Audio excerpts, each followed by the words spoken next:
मंगलमय मंगल करन वीतराग विज्ञान। नमो ताहि जाते भय अरहंतादि महान। करि मंगल करियो महा ग्रंथ करन को काज। जाते मिले समाज सब पावे निज पद राज। नमो अरहंताणं नमो सिद्धाणं नमो आयरियाणं नमो वज्रायाणं लोये सवसाहुरम्।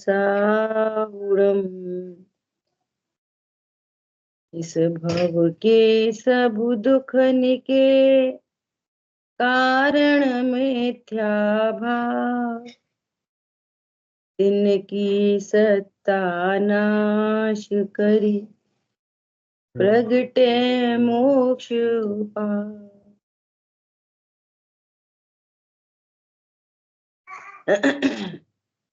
मोक्ष मार्ग प्रकाशक जी ग्रंथ चौथा अधिकार। और इस अधिकार के अंतर्गत हम स्वाध्याय कर रहे हैं 7 तत्व संबंधी प्रयोजन भूत तत्व संबंधी अयथार्थ श्रद्धा। कल अपन ने शुरू किया मोक्ष तत्व संबंधी अयथार्थ श्रद्धा, अर्थात वो मोक्ष को नहीं समझता, मोक्ष क्या है ये नहीं जानते। बहुत लोग मोक्ष के नाम पे ऐसा समझते हैं कि वो सिद्धि क्षेत्र है ना, वो मोक्ष है। क्षेत्र मोक्ष नहीं है। जीव की परिणति में मोक्ष तत्व प्रकट होता है। जीव की पर्याय है मोक्ष तत्व। सिद्ध क्षेत्र में तो जहां पे सिद्ध भगवान रह रहे ना, वहीं पे तो अनंत निगोदिया भी है।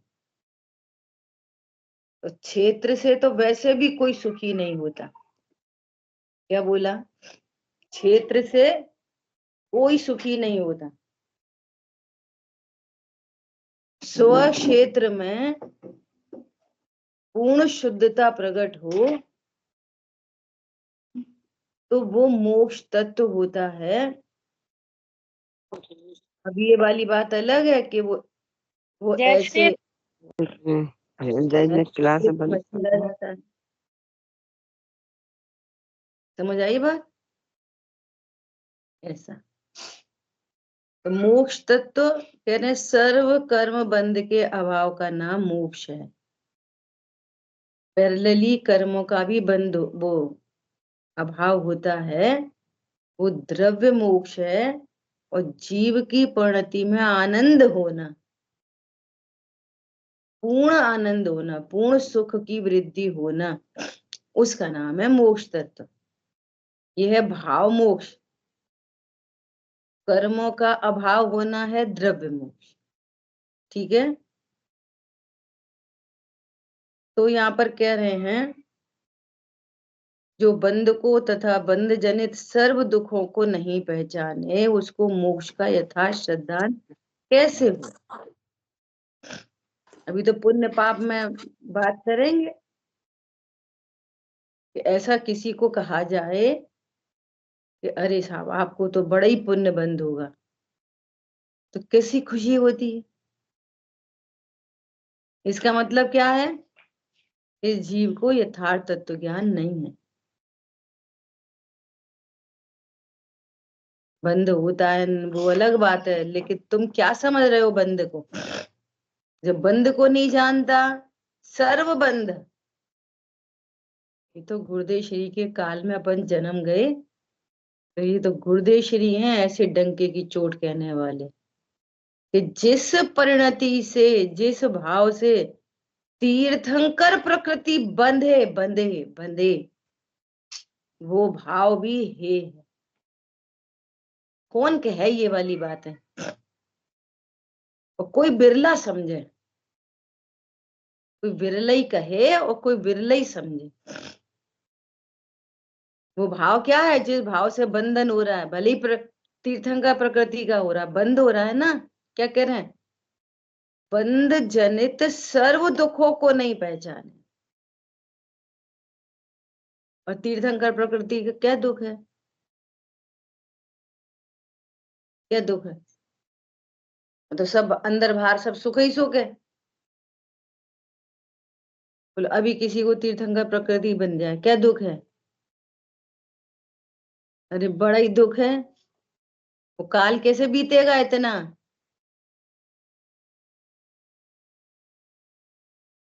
ऐसा दुखों को नहीं पहचाने, उसको मोक्ष का यथार्थ श्रद्धान कैसे हो? बंध को चाहता है किसी भी प्रकार से। अज्ञानी तत्व ज्ञान से रहित क्या करता है? बंध को चाहता है, पुण्य बंध को चाहता है। और पुण्य बंध की चाह का अर्थ है कि तुझे जीव अजीव का श्रद्धान है। देखो किसी का श्रद्धान नहीं ठहरेगा। क्यों भाई, तुम पुण्य बंध क्यों चाहते हो? कि उसके फल में देखो देव सागरु मिल जाएंगे, उसके फल में रोग शोक नहीं होंगे, उसके फल में बाहर में लग्जरी मिल जाएगी। तो देव सागरु किसे मिलेंगे? फिर तू तो अनंत बार में समर्षण होके आ गया, देव सागरु तो मिले थे। देव सागरु मिले से क्या होएगा? जो तत्व ज्ञान अभी बता रहे वही तत्व ज्ञान तब करना पड़ेगा। सो अभी कर लो, देव सागरु क्या करेंगे? एक बात। दूसरी बात, अरे रोग शोक नहीं होंगे, तो कहाँ होते रोग शोक? तुम में होते। जी अजीब अजीब तत्व का अयथा श्रद्धा। अरे निभार में पुण्य की बहुत सामग्री मिलेगी, तो सामग्री को तुम भोग सकते? ज्ञान में झलकती तो मात्र है, भोगते तो है नहीं। तो क्यों चाहते पुण्य बंध को? क्यों चाहते? सातों तत्वों का श्रद्धान नहीं। अब देखो ये कहने सुनने की बातें नहीं है बिल्कुल, इनको रियलाइज करो, महसूस करो इन बातों को। शरीर में रोग नहीं हो तो फायदा, बहुत लग्जरी हो तो फायदा, देव शागरू मिल जाए तो फायदा। लोगों को कल मुझे बहुत ऐसा चिंतन चल रहा था कि देव शास गुरु के नाम से भी कहीं ना कहीं कर्तृत्व है, कहीं ना कहीं अयथा श्रद्धान है देव शाह गुरु का भी।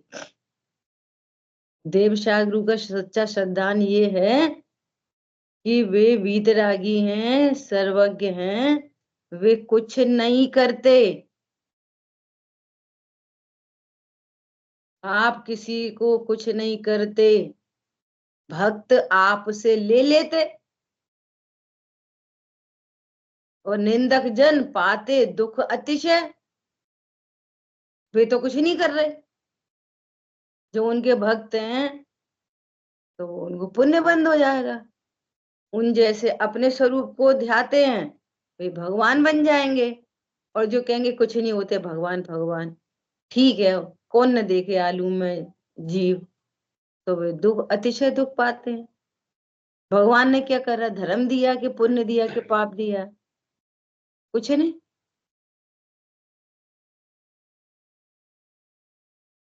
हरी बात समझ में, देव का श्रद्धान, गुरु का श्रद्धान क्या चीज है? नहीं नहीं नहीं, ऐसे नहीं, ऐसे नहीं, ऐसे नहीं। तो भाई जी इतना स्पष्ट कहते हैं। बोलो सीता जी को कितने मंदिर मिले वहां पे जंगल में? ये तत्व ज्ञान है ये। वास्तव में देवशाह गुरु की कितनी आवश्यकता, देवशाह गुरु की आवश्यकता कितनी? उन जैसे अपने स्वरूप को समझने जितनी। और स्वरूप समझ लिया तो गुरुदेव श्री कहते हैं कि ज्ञानियों को भी उनका बहुमान आए बिना रहता नहीं।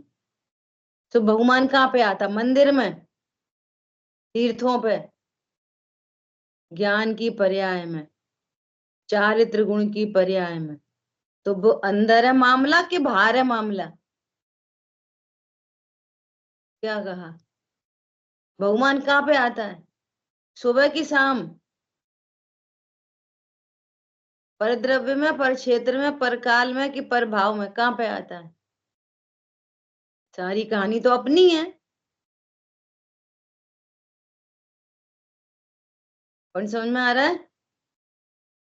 और आते हुए बहुमान में भी क्या ख्याल में आता है?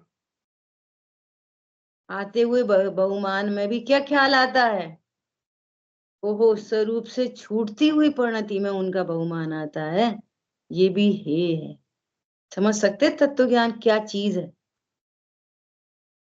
क्या? आती हुई परिणति क्या है? स्वभाव से छूटा हूं तो आई है। तो अच्छा है स्वभाव से छूटना। स्वभाव की स्थिरता अच्छी है कि राग उत्पन्न होना अच्छा है?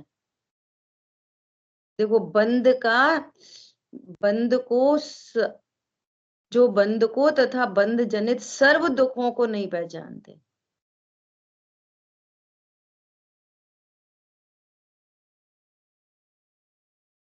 स्वाध्याय करो तो पता चले।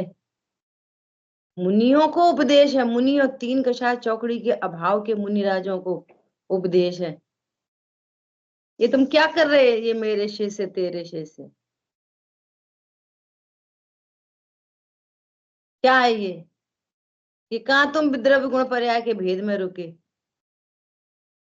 समझ आई बात? कैसा उपदेश है? टपक आरोहण करो और अंत बनो। जो नहीं बन पाए ना तो डिमोशन, चलो भैया चौथे में। अब दुख पता चल रहा है कैसा, क्या दुख है? वो छठवें गुण स्थान में शास्त्र लिखने के परिणाम में जो बंध है वो क्या है? सुखरूप दुख है, सर्व दुखों को नहीं पहचानता। और स्वभाव का आश्रय ना हो तो बंद ही है। बंद है और वो आराधना पूर्ण नहीं हुई तो क्या है फिर? दुख। चौथा गुण स्थान, चौथा गुण स्थान मतलब अब फिर जन्म लेना पड़ेगा, दुख। उसके बिहाइंड देखो कितना दुख है। शास्त्र लिखने के भाव में कितना दुख है उसके पीछे। और उस भाव को भी छोड़कर समो शरण में गणधर परमात्मा हाथ जोड़ के खड़े हैं, मुनि भगवान हाथ जोड़ के खड़े हैं, है ना? और स्वभाव का आश्रय न हो तो कितना दुख है बोलो। स्वभाव का आश्रय लिया, दिव्य ध्वनि खिड़ती रही, दिव्य ध्वनि का लक्ष्य छोड़ के। अब बोलो कौन सा काम कंपलसरी है? दिव्य ध्वनि सुनना कि अपना ध्यान करना, क्या कंपलसरी है? और बगल में विराजमान हो गए उन्हीं के, और वे मोक्ष चले गए, निर्वाण हो गया तो वे अरहंत बन गए। रोए गाए नहीं, हमारे गुरुजी चले गए, शोक नहीं उत्पन्न हुआ। और जो काम उनने किया वो या खुद ने किया और अरहंत बन गए। क्या कहना चाह रहे? ये पैरेलल है, ये पुण्य पाप नीचे ही आ रहा है प्रकरण। ये चरणान योग है, जो पाप से बचा के पुण्य की प्रेरणा करता है। लेकिन पुण्य की प्रेरणा नहीं करवानी थी, वहां प्लेटफॉर्म पे जाके ट्रेन पकड़नी थी। तुम प्लेटफॉर्म पे ही खड़े रहे, फिर भिखारी बन गए, वहीं भीख मांगने लग गए। टिकट होए जेब में और प्लेटफॉर्म पे पहुंच के खुश हो जाएं और ट्रेन छूट जाए तो फिर क्या करना पड़ेगा? वही भीख मांगते रहो, क्या करो?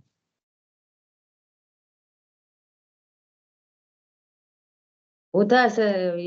एयरपोर्ट जाओ, वहाँ बहुत अच्छी अच्छी वो शॉप्स लगी रहती हैं सब। चलो देखो, ये भी देख लो, ये देख लो, ये भी देख लो। लाइट निकल गई। ऐसे मनुष्य जन्म की फ्लाइट निकल जाएगी। एक एक कोई शब्द कोई ऐसे आ जाते हैं ना, पोटेंशियल ऑफ दिस मनुष्य गति, पोटेंशियल। क्या पोटेंशियल है पता है? ये कह रहे हैं, जो बंध को तथा बंध जनित सर्व दुखों को नहीं पहचाने। सुनो, तुम्हें स्वर का बंध हो जाए नहीं भैया, काय का बंध, बंध नाम की चीज नहीं चाहिए। तीर्थंकर प्रकृति बंध जाए। अब ये भाव पकड़ में आए ना तो बंधन से, अब जिसको शुभ भाव की इतनी बात करो ना, बोले देवशाह गुरु से लाभ होता है तो नहीं, और पत्नी से बहुत, बेटा से अरे साहब बुढ़ापे की लाठी। तुम्हें तो कुछ भी अक्ल नहीं आई, दिल्ली दूर है। पूजा पाठ स्वाध्याय ये है, और पाप परिणाम दिन भर वही खाना पीना लाई झगड़ा मोड़ा मोड़ी बस। और पाप भाव ये है, तो पुण्य तो अत्यंत है उससे पहले ही, पाप तो अत्यंत है। भगवान कुछ नहीं करते, घर गृहस्थी के सब करते।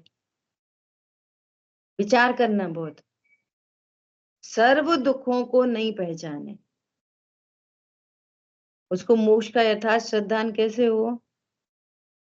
जैसे किसी को रोग है, वह उस रोग को तथा रोग जनित दुख को न जाने तो सर्वथा रोग के अभाव को कैसे भला जाने। विचार करो, रोग ही उत्पन्न नहीं हो तो कितना अच्छा है। ऐसा उसी प्रकार इसके कर्म बंधन है, यह उस बंधन को तथा बंध जनित दुख को न जाने तो सर्वथा बंध के अभाव को कैसे भला जाने। बंध और बंध जनित दुख, जिस परिणाम से ये बंद होता है वो भाव आश्रव, बैक साइड में जाओ, और जिसका लक्ष्य करने पर ये आश्रव होता है वो परद्रव्य कितना हितकारी है मेरे लिए। परद्रव्य का लक्ष्य होने पर मैं जीव हूं ऐसा जानता नहीं, है ना, तो फिर क्या होता है, अजीव का लक्ष्य होता है।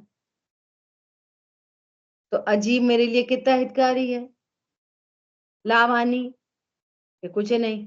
तो अजीब का लक्ष्य होता है तो आश्रव उत्पन्न होता है, आश्रव उत्पन्न होता है तो उसे बंद होता है, और बंद को हित रूप जानता है, तो संवर निर्जरा का पता नहीं तो मोक्ष का भी पता नहीं।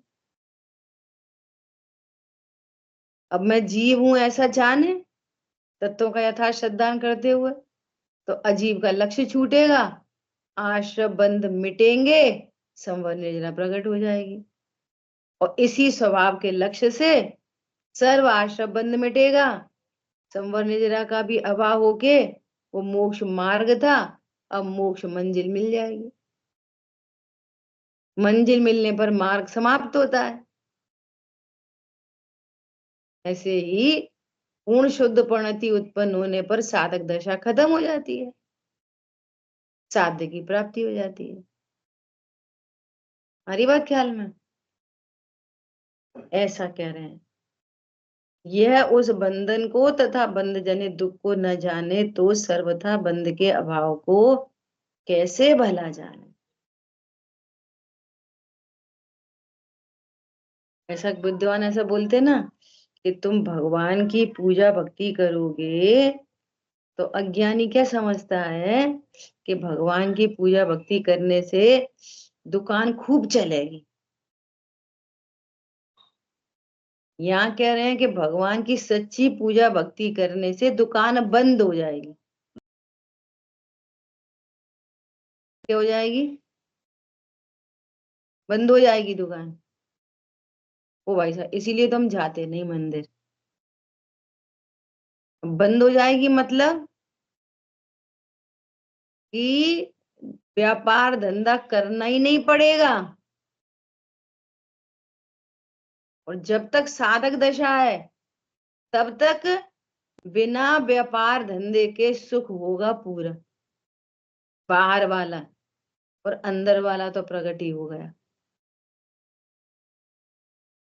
इंद्र इंद्र वगैरह हैं जो कितना भी धंधा व्यापार करते हैं, 63 लाख पुरुष उत्पन्न होते हैं, कितने व्यापार धंधे करते हैं वे। चक्रवर्ती कौन सा व्यापार करता है, सोने का चांदी का।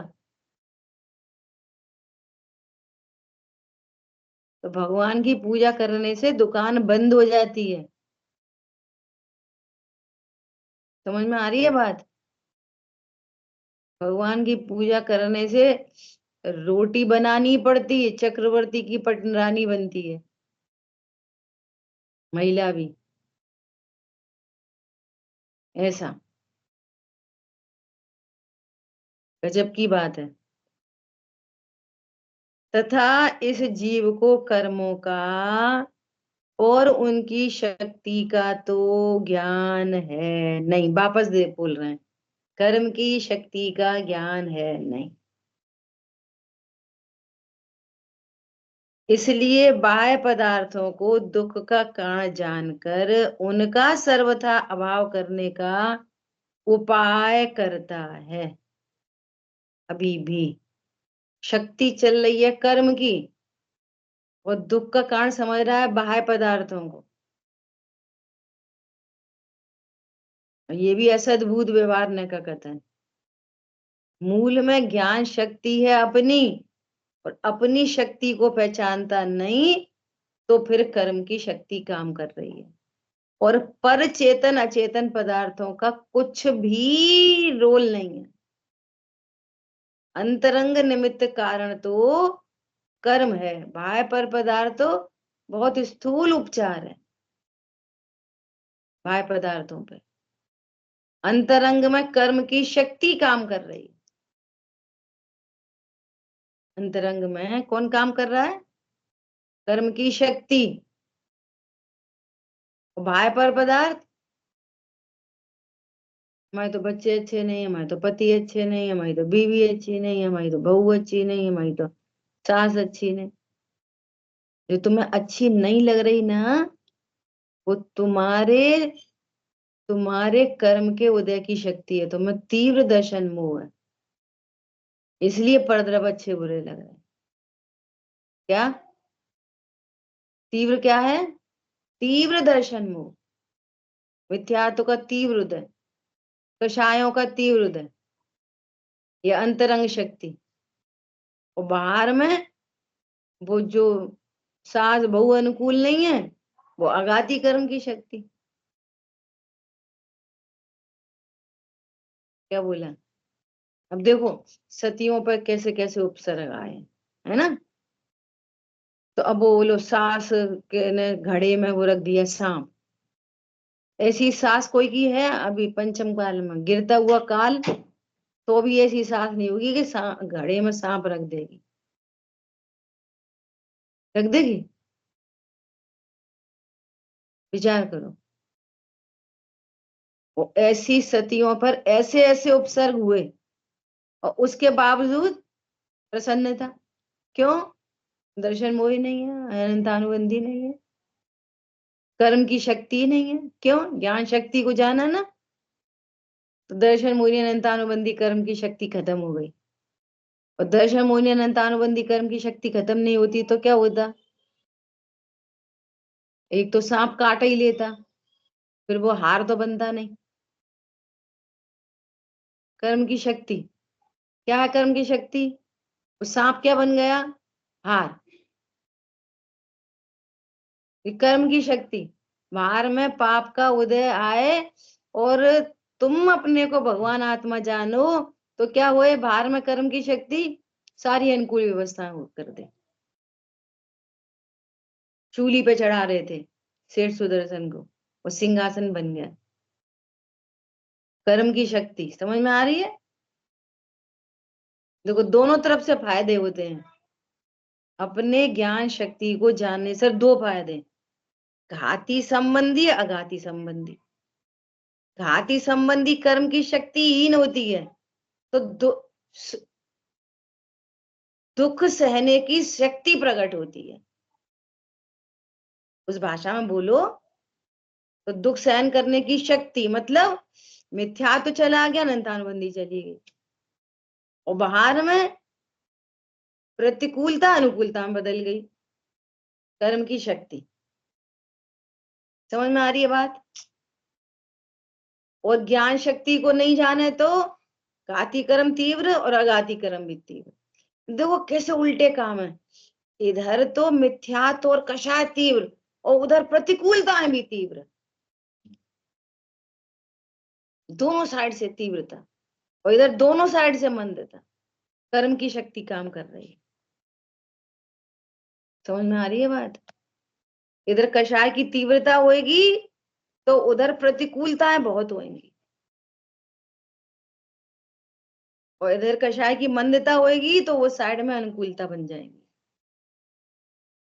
क्योंकि एक परिणाम से घाती अघाती दोनों बनेंगे।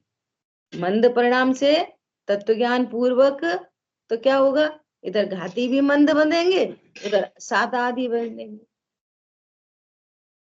और इधर तीव्र कषाय से अंतरंग में मायाचारी लोभ, लोभ बसा है, मायाचारी बसी है, मान कषाय है, क्रोध कषाय है, तीव्रता है, तो क्या होएगा, इधर घाती कर्म तीव्र और उधर अघाती भी तीव्र। कर्म की शक्ति, ख्याल में आ रही है बात? और एक तत्व ज्ञान से कितने फायदे, सारे कर्मों की शक्ति हीन हो जाती है, फिर कर्म की शक्ति काम नहीं कर सकती। ये तथा इस जीव को कर्मों का और उनकी शक्ति का तो ज्ञान है नहीं, इसलिए बाह्य पदार्थों को दुख का कारण जानकर उनका सर्वथा अभाव करने का उपाय करता है। अभी भी उपाय क्या करता है, वे हमसे अच्छे से बोले, वे अच्छे से घुमा लें, ऐसा खाने को मिले, ऐसा फिरने को मिले, ये चाहता है। अभी भी ये नहीं चाहता कि मुझे तत्व ज्ञान हो और मोह का नाश हो, अभी भी ये नहीं चाहता। क्या चाहता है, बाहर की स्थिति सुधर जाए। भैया परिस्थिति मत सुधारो, मन स्थिति सुधारो। परिस्थिति सुधर जाने पर भी किसी की मन स्थिति नहीं बदलती तो वो दुखी रहता है। मान लिया बाहर में किसी नौकर्म के द्वारा अच्छा भी कहा जाए तो मन स्थिति खराब है ना, हाँ अपने मतलब के लिए बोल रहे होंगे। अब वो अच्छा भी बोल रहा है, रिस्पेक्ट कर रहा है, कुछ तुम्हारा ध्यान भी रख रहा है, जरूर मन में कुछ होगी, ये बड़ा ऐसा बोलेगा, तो मन स्थिति किसकी खराब, तुम्हारी। वो परद्रव है, कुछ नहीं। मन स्थिति अच्छी हो तो उल्टा कर लो, कोई बुरा भी बोले तो अरे कोई बात नहीं, बच्चे हैं, कोई बात नहीं, बड़े हैं, कह दी तो क्या। समझ में आ रही है मन स्थिति? सुधार कहाँ पे है, होना है मन स्थिति में। दृष्टि सम्यक हो गई तो, दृष्टि यदि सम्यक हो गई तो पूरी सृष्टि सम्यक दिखेगी, अदल बदल का कुछ दिखेगा ही नहीं, इसको अदल दो, इसको बदल दो। क्यों, बाहर में कुछ अच्छा बुरा होता नहीं। क्यों, क्यों अच्छा बुरा नहीं होता, कि मैं गायक हूं इसीलिए। शरीर देखोगे तो अच्छा बुरा नहीं होता, ये बात पकड़ में नहीं आएगी। देह रूप देखोगे, तत्व ज्ञान से रहित देखोगे, तो ये वाली बात ख्याल में ही नहीं बैठेगी कि बाहर में कुछ अच्छा बुरा नहीं होता।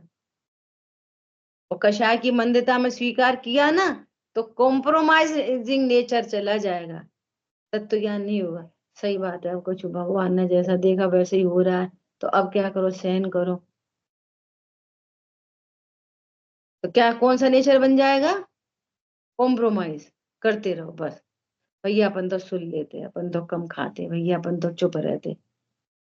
अरे तुम परमात्मा हो, ज्ञान के लिए क्या अच्छा बुरा?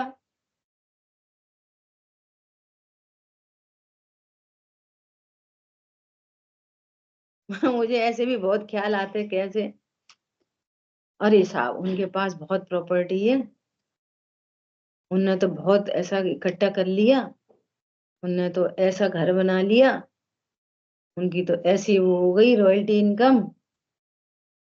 अच्छा वो खाता कितना है अगर देह से ही बात करो तो?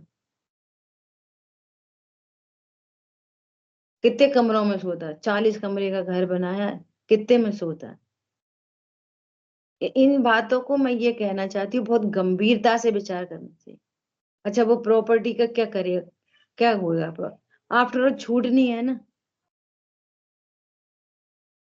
ये तो एकदम स्थूल दृष्टि से दिख रहा है भी, तत्व ज्ञान के बिना ही, इतना तो तत्व ज्ञान के बिना ही दिख रहा है। तत्व ज्ञान तो फिर अल्टीमेट चीज है।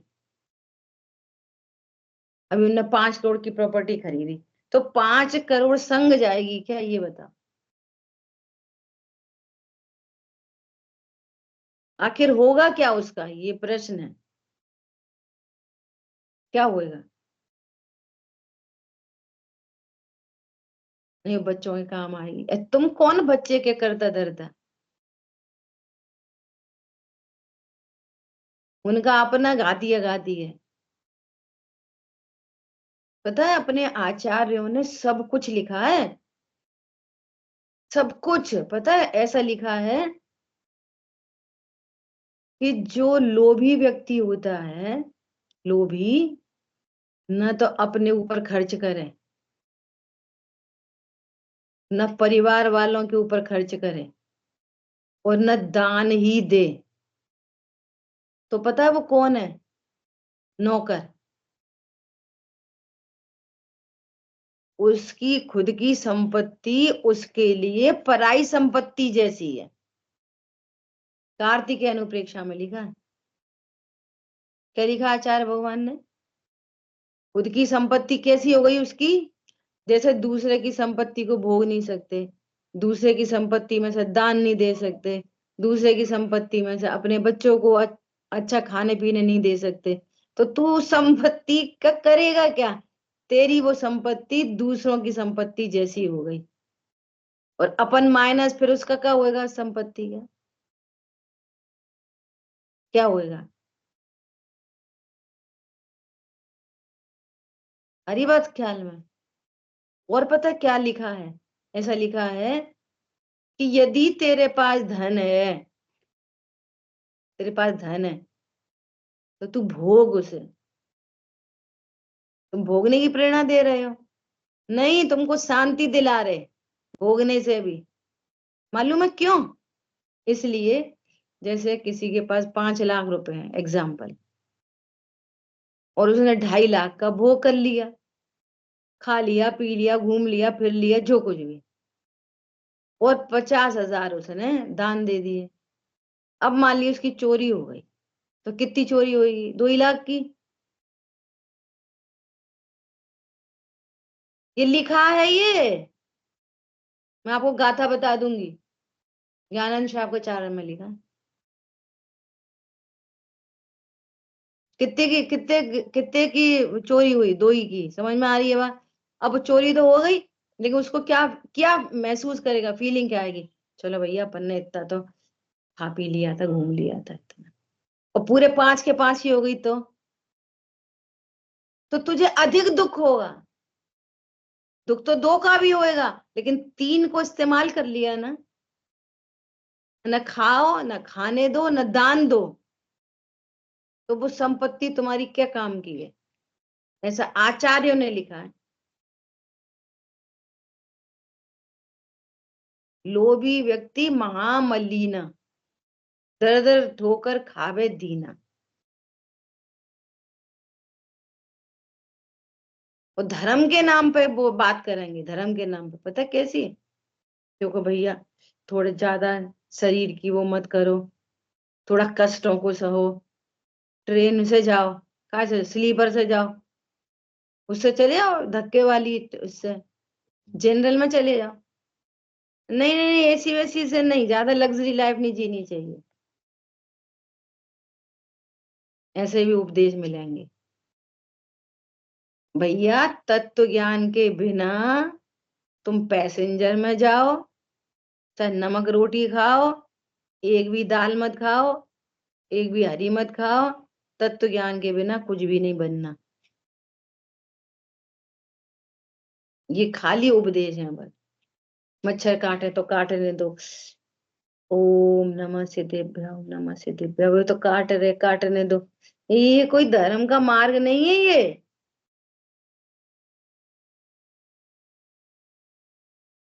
काट तो हम ही को रहे हैं ना, हम ही को काट रहे हो, काट रहे तो काटने दो। अरे अमूर्तिक प्रदेशों का पुंज हूं मैं, मच्छर बच्चर मुझे नहीं काटते। ये है तत्व ज्ञान, ये सात तत्वों का श्रद्धान। मच्छर काट रहा है उस समय कहाँ का क्या क्या प्रोसेस हो रही है, कौन कौन से तत्व काम कर रहे हैं। मैं जीव हूँ, ज्ञाता दृष्टा, शरीर अजीब है, मच्छर पर द्रव्य है, कर्म का उदय है, कर्म की शक्ति काम कर रही है तो मच्छर काट रहा है। कर्म की शक्ति काम नहीं हो तो आघाती में संयोग नहीं बनेगा मच्छर का, वो आघाती कर्म के उदय का संयोग है। समझ आई बात। अब मच्छर ने काटा वो वास्तव में है गे, ज्ञान हो रहा है। ज्ञान हो रहा का अर्थ है मैं ज्ञायक हूं। ज्ञान हो रहा का अर्थ ये नहीं है हाँ मच्छर ने काटा ज्ञान हो रहा है और मेरे हाथ में काटा। कहाँ पे काटा कि मेरे हाथ में, इसका नाम ज्ञान गे नहीं है। मेरे हाथ में काटा, वो ज्ञान हो रहा है मुझे, मैं स्त्री हूं और मुझे ज्ञान हो रहा है। समझ में आ रही है बात। और जो दुख उत्पन्न हुआ ना, सम्यक दृष्टि जीव को भी एक मच्छर काटे, अब ऐसे ही बोलना पड़ेगा ना व्यवहार से, तो दुख तो उसे भी होगा। तो वो जो दुख है ना वो आश्रय बंध है, वो दुख है वो आश्रय बंध है। शरीर में दुख नहीं होता, चारित्र की परिणति उत्पन्न हुई है दुख की। और अभी भी मैं कौन हूं, बना बनाया भगवान। ये बात सही है, मच्छर काटे काटने दो, अपन तो भगवान है। मच्छर काटे तो क्या करे, काटने दो। अपन तो कौन है, अपन भगवान है, मतलब अपन अमूर्तिक है। अमूर्तिक है मतलब मुझे मच्छर नहीं काट सकता।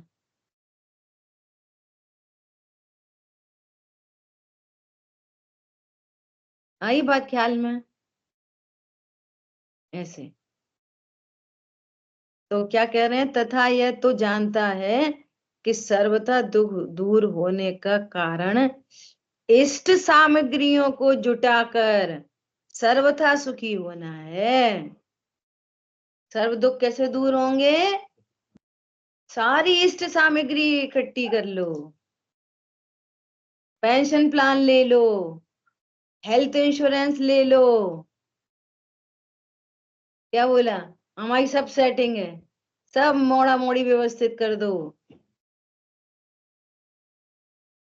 सब सुखी हो गए बस, सब पदार्थों को जुटाकर। अरे भूप कीड़ों में गया। ऐसे सारी सामग्री जुटाने वाला भी उसी समय दुखी है। पहली बात तो जिस समय सामग्री जुटाई गई है तभी दुखी है, और जब जुट गई है तब भी दुखी है, और जब छूट जाएगी तब भी दुखी। उसके उसके आदि मध्य अंत तीनों में दुख दुख है, लेकिन मोह के नशे में दुख भासित नहीं होता। अंबानी सुखी के दुखी, रतन टाटा सुखी के दुखी, वे मर के कहाँ जाएंगे। बहु आरम परिग्रह से कहाँ जाता है जीव, वे नहीं जाए, अपन क्यों किसी की भावना भाए। लेकिन मान लिया वे स्वर्ग आदि भी चले गए, तो मिथ्यात्व के बल पर क्या होएगा, सम्यक दृष्टि तो हो नहीं गए और स्वर्ग चले गए, तो मिथ्यात्व सहित स्वर्ग में क्या होएगा। पहले तो भटकती आत्मा बनेंगे बेंतर और वो भवनवासी, उनको द्वारा से रत्नत्र लेने का चांस कितना रेयर है। कितना रेयर है बोलो। भली होनहार हो तो कोई ऐसा देव मिल जाए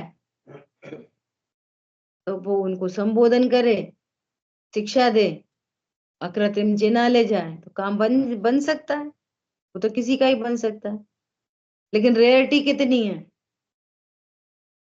यहां से कोई चला जाए तो स्मरण स्मरण होके आ जाए, स्मरण हो जाए तो काम बन जाए। तो सर्व सामग्री जुटाकर कौन सुखी होता है? कि कोई नहीं, सामग्री में सुख ही नहीं है। कषाय मंद रहेगी तो सामग्री के काल में सुख लगेगा, और कषाय तीव्र होगी तो उसी लग्जरी लाइफ में दुख होएगा, कि दुख का संबंध सामग्री से है ही नहीं। तो खूब देखते हैं, ये खूब अच्छे से, बहुत नजदीक से, चार लोग एक ही लग्जरी में रह रहे हैं तो सबके सुख दुख उनके मोह और कषाय से है। जो तीव्र कषाई है तो कितनी लग्जरी में भी दुखी रहेगा, और मंद कषाई है वो कम लग्जरी में भी सुखी रहेगा। संबंध तो परिणामों से है, सामग्री से तो संबंध है ही नहीं ऐसा। परंतु ऐसा कदापि नहीं हो सकता कि सर्व सामग्री जुट जाए, ऐसा कदापि हो सकता नहीं। यह वृथा ही खेद करता है। इस प्रकार मिथ्या दर्शन से मोक्ष तत्व का अयथार्थ ज्ञान होने से अयथार्थ श्रद्धान होता है। बोलो कितना अच्छा हो, ना कोई खाने का विकल्प, न पीने का विकल्प, न कमाने का, न बच्चों को संभालो, उन्हें पढ़ाओ, इन्हें लिखाओ, ये करो वो करो, शादी में जाओ, ब्याह में जाओ, सहज ज्ञाता दृष्टा, ओनली ज्ञाता दृष्टा, सर्व विकल्पों का ही अभाव हो जाए, जहां पूर्ण वीतरागता प्रकट हो जाए, इसका नाम है मोक्ष तत्व। और ये कहता है, सिद्ध भगवान की जब अपन ने चर्चा की तो खूब बात हुई थी कि वे माँ ऊपर लटके लटके क्या करेंगे दिन भर, टाइम कैसे पास होएगा वहां पर, क्या करते होंगे सिद्ध भगवान। भगवान यहाँ, प्रभु यहाँ जीव नामक पदार्थ क्या करता है, अभी तुम ही क्या करते हो ये बताओ। तुम क्या करते हो दिन भर शांतनु? क्या बताएं, सुबह इतनी जल्दी जल्दी नहा धो के क्लास में बैठते हैं, और फिर बस ऑफिस, मंदिर, और बस फिर ये काम, फिर वहां जाना, फिर थोड़े घर गृहस्थी के काम, दिन भर व्यस्त रहते। रहते कि नहीं रहते? दिन भर व्यस्त, बोलो, रहते कि नहीं रहते व्यस्त? सच्ची बोलना।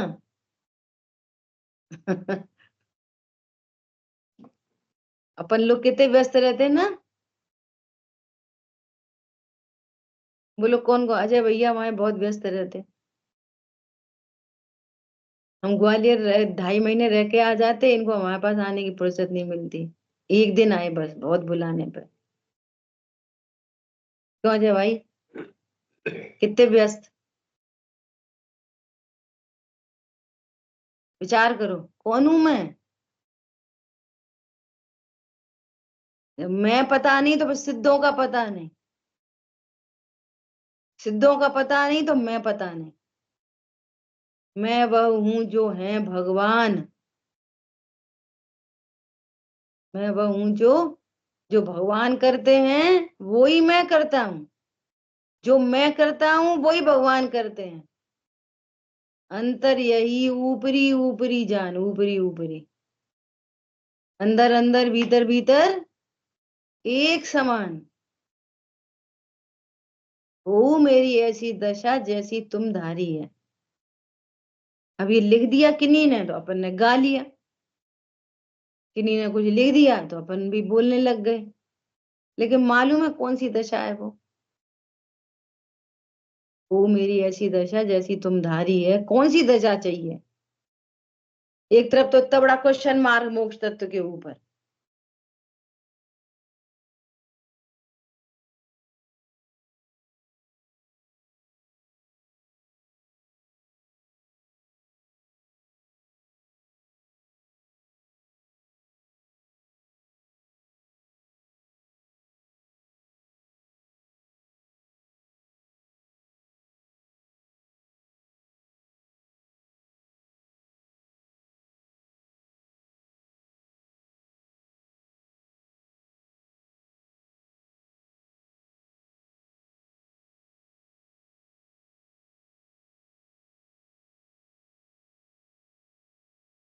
प्रयोजन भूत है।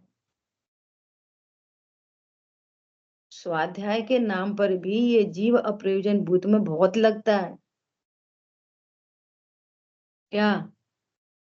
स्वाध्याय के नाम से भी अप्रयोजन भूत में बहुत लगता है, बहुत बहुत ज्ञान की आदत पड़ जाती है।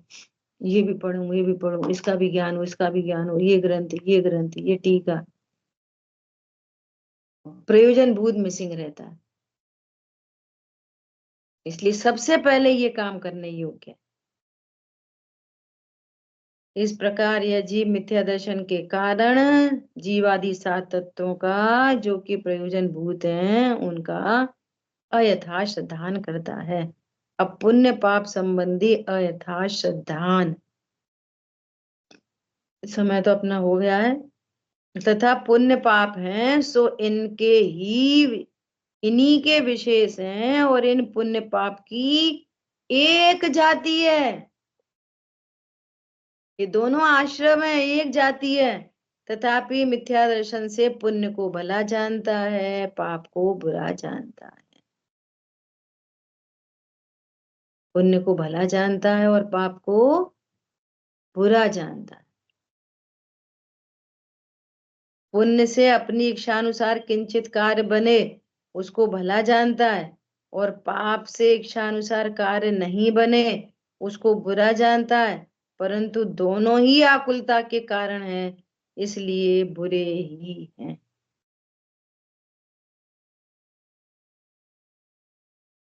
मैं एक साड़ी लेने का मन था, पुण्य का उदय था। पुण्य के उदय से भाव तो होंगे ही, बिना भाव के तो चीज आएगी नहीं। तो भाव हुए और साड़ी आ गई, रिलैक्स। और भाव हो रहे थे और नहीं आई तो टेंशन। तो आने पर जो रिलैक्सेशन लग रहा है ना, वो क्या है? मोह। मोह के नशे में रिलैक्सेशन लग रहा है। तू अभी भी दुखी है।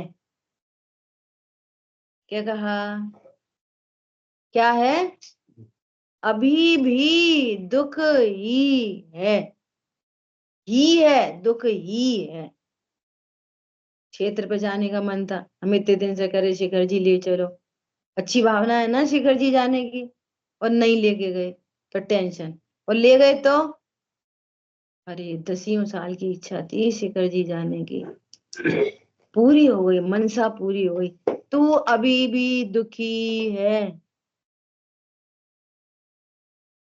शिखर जी में भी दुखी है, पहाड़ पे चढ़ने के काल में भी दुखी है, और टोंक पे पहुंच के दर्शन करने के काल में भी दुखी है। बोलो।